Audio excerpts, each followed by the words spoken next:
How's everyone doing tonight?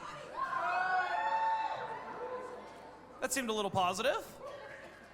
So, we're continuing Counter Formation tonight, which is, by the way, my favorite series we do. And I get to come and talk to you guys tonight about a topic I actually love a lot.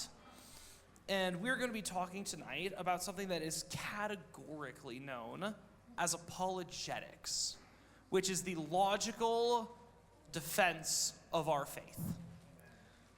So I'm going to be going in tonight about some real-world practical reasons why we believe what we believe. And I actually am of the opinion that this topic is very important in that I'm going to be giving kind of a brief overview across a few different categories, but this is a very important topic for us as believers to be versed in, because just like that teaching text, Peter wrote, it's important for you to be able to give an account of why you believe what you believe. And that's not just from a spiritual perspective or an emotional one, or this has been my experience. But there's going to be a lot of people in the world who are going to go, I don't believe in God for X, Y, or Z. So I had an experience when I was a teenager, and I want to see how, if you guys have ever experienced the same thing, where I was having a conversation with a friend or a stranger, or it was just like scrolling through memes on the internet, and you come across a short that says something about like God doesn't exist because of this. Or you're talking with your friend about God, and they object to his existence because they're like, hey, he didn't exist, or like evolution is a thing, and I believe in that, and the Bible says God created the world in 7 days instantly. Therefore, the Bible's lying, and I don't believe any of it. Who's had like a conversation that went something along the lines of that? I did, a lot. I still have those conversations. I'm a little better equipped to deal with those now. But when I was in high school, I didn't like having those conversations. They made me really, really uncomfortable because I didn't have answers.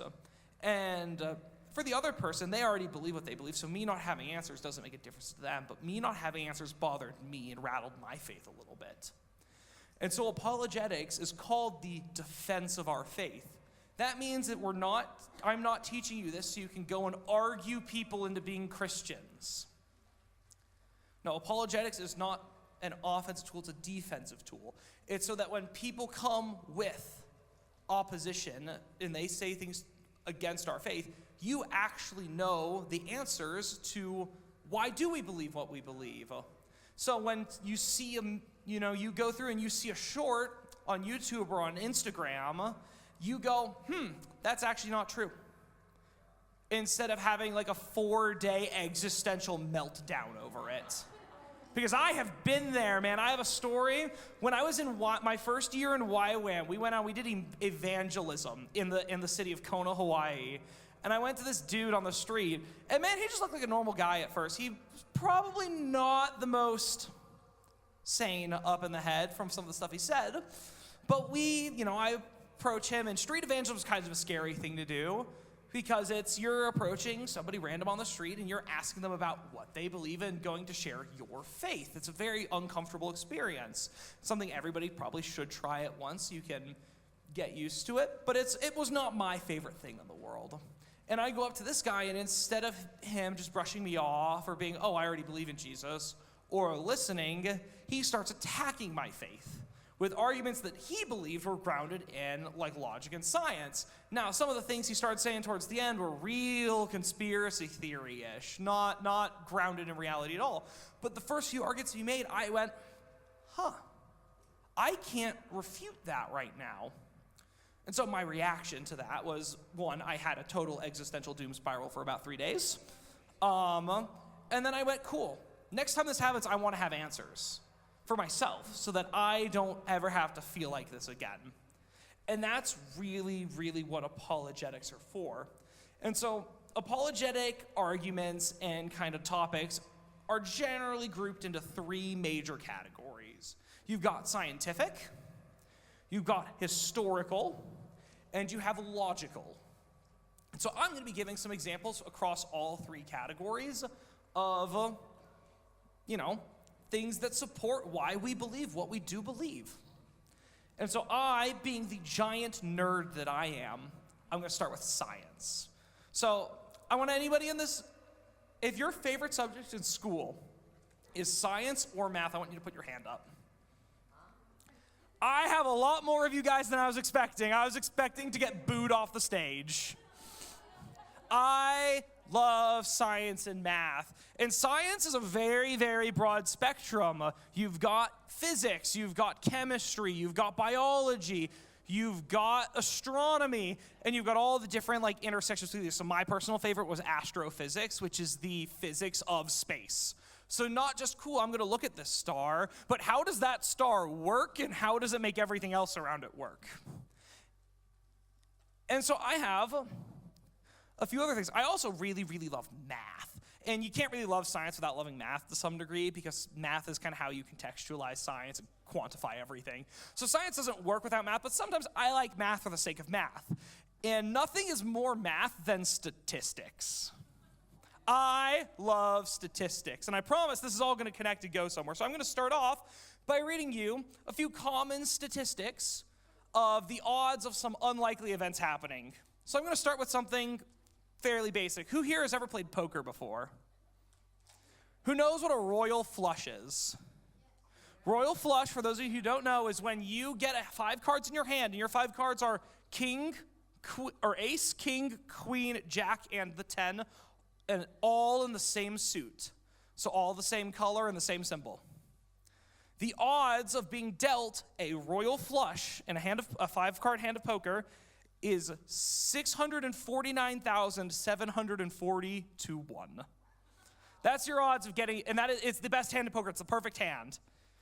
The odds of you getting that hand in poker are virtually non-existent. But we have a word for it. The odds of being struck by lightning in the United States of America is 1 in 1,222,000. Which, considering there's a population of over 300 million, that's about 300 people a year. Wow. Could be you, Noah. And now for the adults in the room and for everybody who dreams about coming into an absurd amount of money spontaneously, the odds of winning Powerball, the Powerball lottery, of getting all of the numbers right is 1 in 292 million. Remember what I said about 300 million people in the country? One person wins. So those odds are a few things that happen in reality here on Earth with a fair amount of, repeatability. There's been, in the last 4 years, multiple billion-dollar Powerballs people have won. It happens. It's just not an all-the-time thing. We're going to start scaling up now. So, I'm going to now step into astronomy and astrophysics for a second. So, does anybody know how many stars there are in our galaxy? The answer is 100 to 400 billion stars in the Milky Way.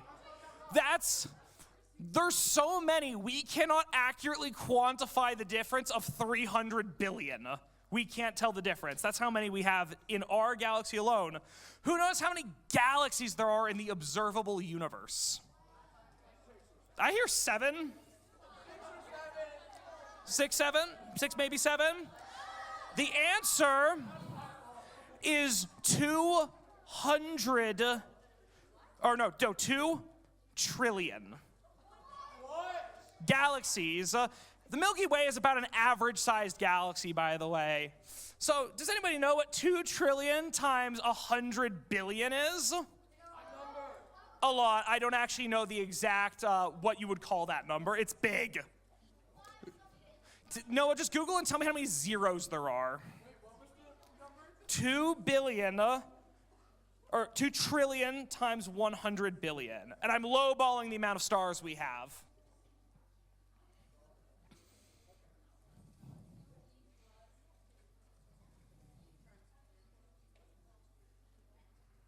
You got a number for me? How many zeros do we have?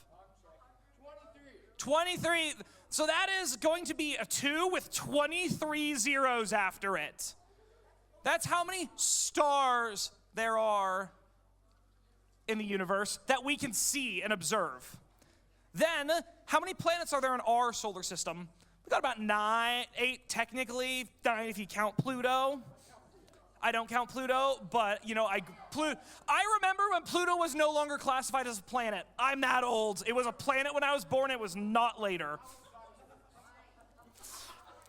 And so we have the scale of this universe. And then you have the mechanics of how it all functions. The primary force that holds the universe together is gravity.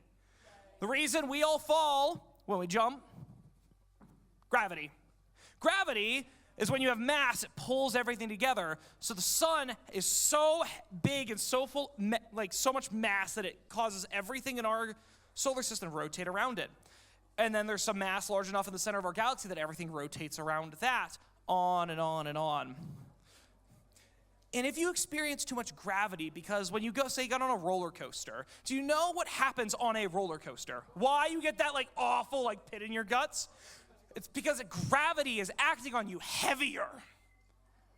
It's called G-force. G literally stands for gravity. So when you experience a higher G-force, you're experiencing a multiplication of the Earth's gravity.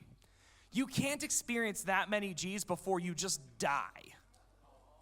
This is really, really important because I'm getting back to statistics. So the Earth, where we live now, do you guys know how seasons work? Do you know how night and day works? At night, when we're not facing the sun, it gets a lot colder. A difference of a few meters or a few cosmically, what would be a few meters? A difference of a very small amount of space and a small amount of rotation and a small amount of temperature makes the difference between life or barren, death-filled rock on a cosmic scale.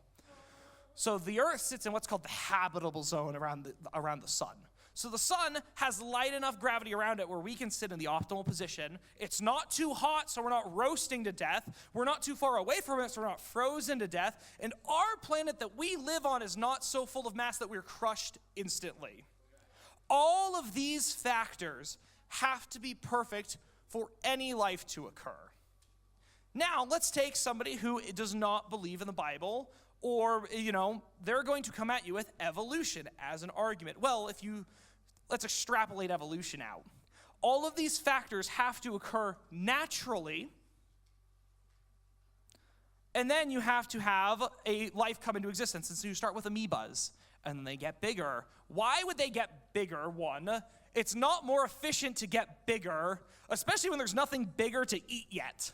You have no purpose to get bigger. So evolution being driven by the ability to reproduce more and get food already kind of falls at the initial inception of life to a degree without guidance. But as you go up, then you have to see conditions evolve for them to get big, and then for fish to grow legs, and then the sun to stop being a deadly laser so they can go on land and they can eat food. And then you get dinosaurs, and the dinosaurs all die. And that requires that all life not be completely destroyed. So you start over, and eventually you get people. We have developed as an existence where we can question our own reality. We can have existential dread, not a helpful survival mechanism. Once again, survival is the goal of evolution.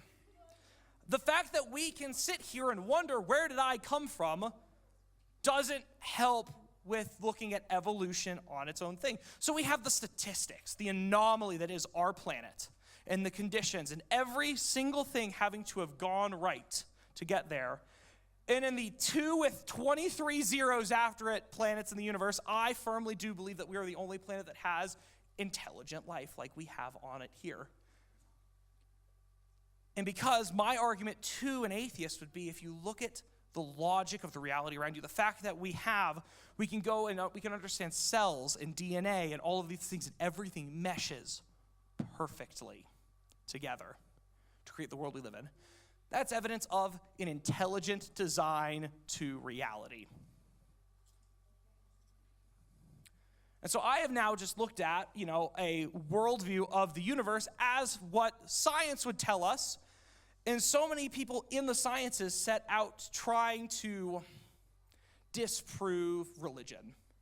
I am not of the opinion that science and religion are at odds with each other, and there are many wonderful scientists out there in the world who are wonderful apologists, who make a case for Christianity, because when you study the sciences, the world works too well to be random chance.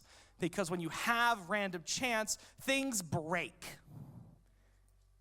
And nothing's broken in a way that life doesn't work here. And so that is my first argument in the sciences of why, in favor of a creator God, which is a fundamental supposition of the Bible. Now, getting into a little more specifics to a specific piece of the Bible, I'm going to sidestep into medicine in the study of biology. So there is a bit of, and we're going to start talking about Jesus now. So if we go to Luke chapter 22, verse 44, we get this, Jesus is in the Garden of Gethsemane. He is about to be arrested and sent to be tortured and crucified. Not very exciting. And he has been there. He went to the Garden of Gethsemane with some of the disciples to pray. And he goes through this prayer of, Father, take this cup from me, but not my will, but your will be done. Jesus doesn't want to go through what he's about to go through. He's real stressed out. And in verse 44 it says, and being in agony, he prayed more earnestly, and his sweat became like great drops of blood and falling down to the ground. That sounds kind of funky, right? The dude starts sweating blood. And most people who hear that go, that's not a naturally occurring phenomenon. Guess what? We have a term for it. There is a medical term for it. It's called hematohydrosis, which is a condition where under the most extreme levels of stress, the blood vessels near your sweat glands burst, coloring your sweat with blood. Actual medical thing. And there are so many, this is just a little example, there are many instances of places in the Bible where a rule is given or a phenomenon is recorded that at first glance you go, this is a supernatural phenomena. And it could be supernaturally induced, but we can scientifically look at the world and be like, this is something that actually happens. And so Jesus is experiencing an actual physical phenomena. And so instead of it being there's a supernatural, this is impossible, so therefore the Bible's false. Guess what? Jesus experienced a real physical phenomena here on this earth, and now we look at this detail recorded in the Bible, and that adds authenticity to what the Bible's writing, because this is a real thing. And we have examples of that all through the scriptures, but I have a limited time frame, so I need to stop nerding out about this and start nerding about something else. So we're going to step into history now. History was another one of my favorite. Real talk, the only subject I didn't like in school was writing. I'm not a huge fan of writing. My brain is too scattered to write an essay about anything boring. But if we go into history, I've got a few points in history. The first of which is that the Bible is not the only recording of this man named Jesus. We have contemporary historians and records from the Roman Empire that were secular, that had nothing to do with the Christians or the Jews, that write about Jesus. We have guys like Josephus, Tacitus, and Pliny the Younger who all wrote about Jesus, that he was crucified under the order of the Roman governor Pontius Pilate, and recordings of the early church and like what they did and the early beliefs of Christians. Because this was a social revolution that happened in the first century in the Roman Empire. It wasn't a small thing that just happened in, Israel. This shook the empire to its roots. And so it is an undisputable historical fact that Jesus lived, walked the earth, taught, and died.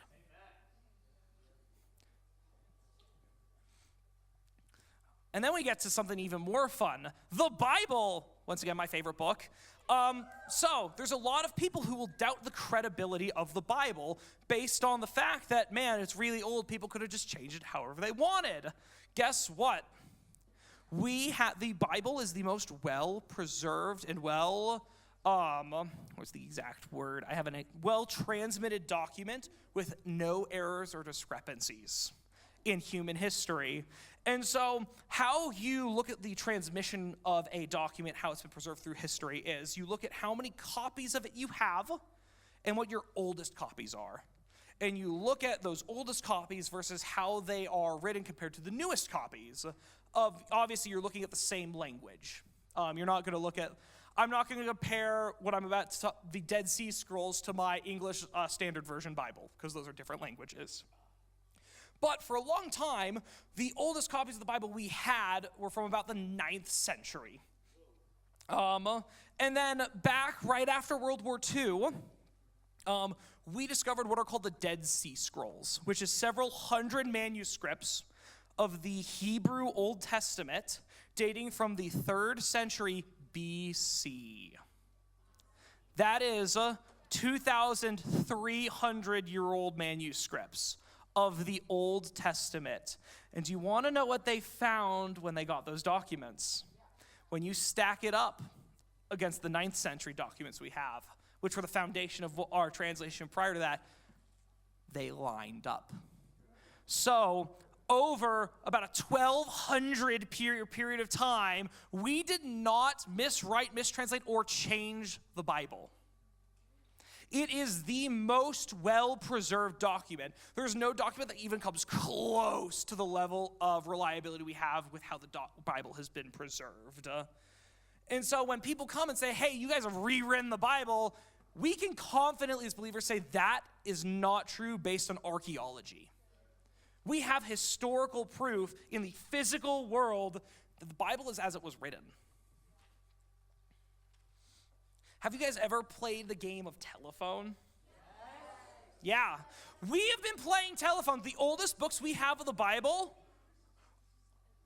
are over 3,500 years old is when the books of Moses were written. We have been playing telephone with this book for 3,500 years, and no one's changed the message. Yeah. Statistics? That's an anomaly. That's not possible statistically, but it is. Points in favor of God. And then we get to archaeology, more archaeology, not just documentation. So there's the story in the book of Joshua about the city named Jericho. And Jericho was famous for having really big walls and being a stronghold. And Israel's coming in to take the promised land. This is their stop number 1. And they have to get past this city. And a few decades ago, we found the archaeology site. We found the ruins of Jericho.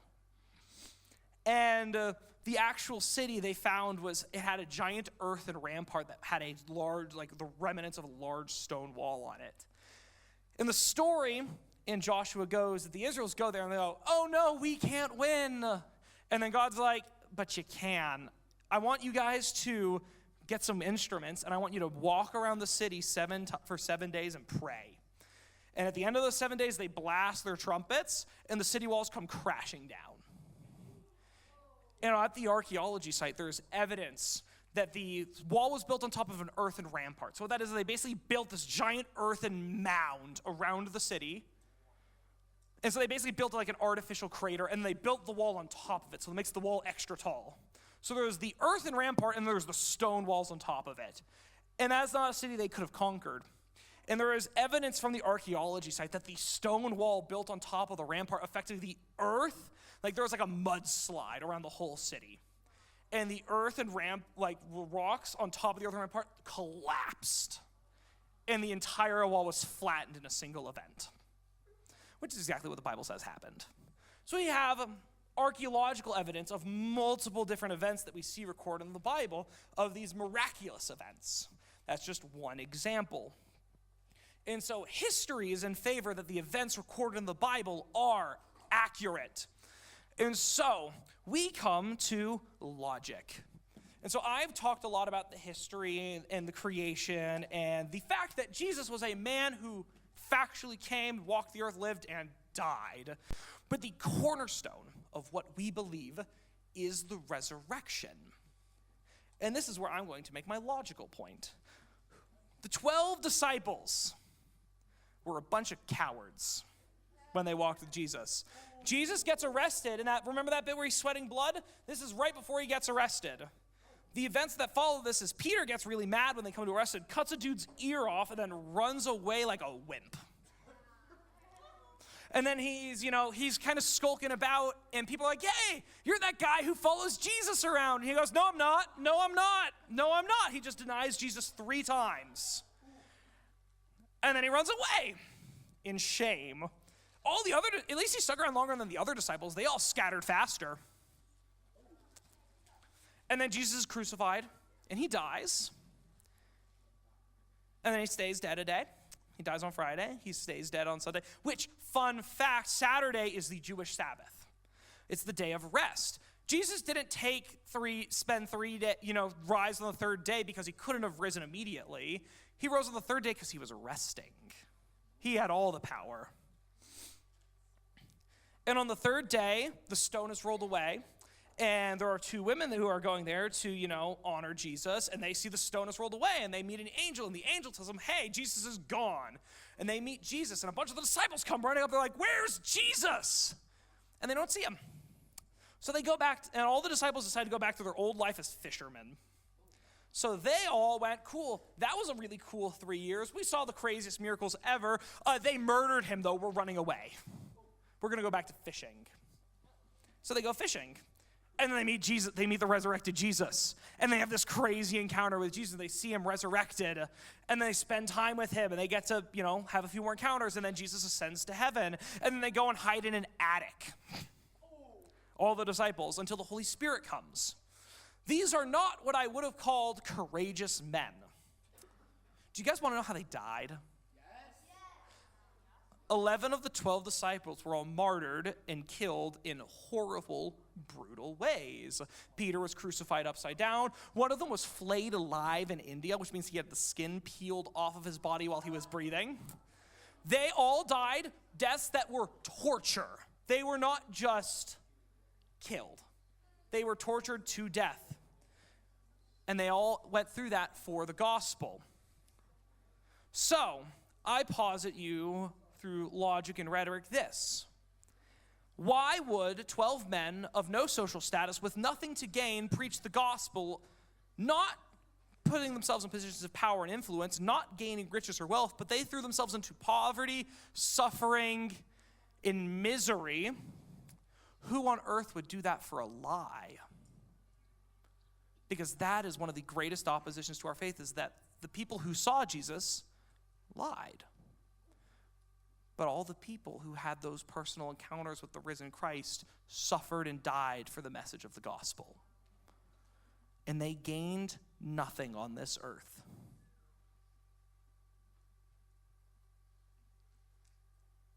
If you look throughout history, there's so many people who throw themselves in for a cause or for a belief or for personal gain, and they give up all of it to preserve their own life. And the apostles in the early church, because they were not the only ones who died, there were so many of the early church who were persecuted and killed for their belief in the risen Jesus. They gained nothing. They threw themselves into poverty. They sold their belongings to support each other and the poor. They actively made themselves less for the message of the gospel, and they died for that message. And I don't believe there's a human being who has ever lived who would do that for a lie. And that's my best logical defense for why I believe what I believe. Because of the people who went before me, who died for the message. Obviously, that's not all there is to apologetics. There is a lot under the surface, and I am not an expert on it. I've studied probably a fair bit more than a lot of people, but a lot less than people who are great at it. And there are some wonderful, wonderful people out there. So what I want for every person in this room is to be able to take what 1 Peter says, and to, if anybody questions you, to be able to give a defense for why you believe what you believe. And so you should do research into the sciences. You should do research into the history, and you should think about the Bible and what it says and all of these things together and what that actually means for why we believe what we believe. Because our God is not scared of people who believe or who think for themselves. And we are called to have faith, but we are not called to have blind faith. That the evidence of who our God is and what he has done is all around us in the world and in history. That the ancient Israelites, when they were brought out of Egypt, were told to remember this and pass this story down so that they could know who their God is. That apologetics is just a fancy word we have been given for why we can be confident in what we believe. And that's why it's important.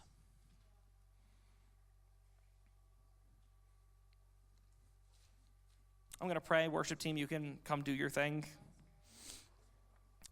But Father, I thank you that you are not a God who asks us to not think or to just shelve our doubts. But because you are not intimidated by our questions. You are not intimidated by our concerns. And so I ask that you would give every person in this room just the drive to go seek answers for their questions. That if they have doubts about whether you're real or who you are, that they would seek the answers in the Bible and in the world around them through history and science and logic. And I ask that you would be able to strengthen our ability to communicate these ideas so that when people come asking questions, we can provide answers. And then by providing those answers, more people would be brought to you. I ask that your voice would be made manifest here tonight as well, and that you would be glorified through this time of worship. Amen.